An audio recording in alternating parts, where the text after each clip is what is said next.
Merci, Monsieur le Président, de me permettre d'essayer, en tout cas, d'en finir avec cette fable des mineurs non accompagnés qui, on le sait, et cela a été dit dans cet hémicycle il y a déjà plusieurs mois, voire plusieurs années, donc un chiffre qui a dû évoluer depuis.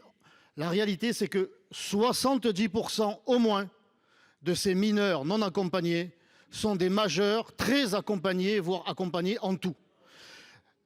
La conséquence de tout ça, c'est que le fait de prendre pour argent comptant, si j'ose dire, les déclarations de ces jeunes gens, c'est que cela constitue désormais une filière d'immigration clandestine. En 2015, le département des Bouches-du-Rhône enregistrait 200 prétendus mineurs non accompagnés. Aujourd'hui, c'est 2000 pour 80 millions d'euros de coûts pour le contribuable. Alors je cherche où est la richesse affirmée par la gauche, une richesse économique.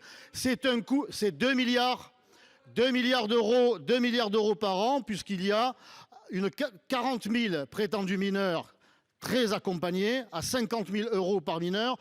Si on se rapporte à ce chiffre de 70% qui serait en réalité majeur, l'on pourrait économiser 1,2 milliard d'euros. Et vous osez nous dire que cela nous rapporte.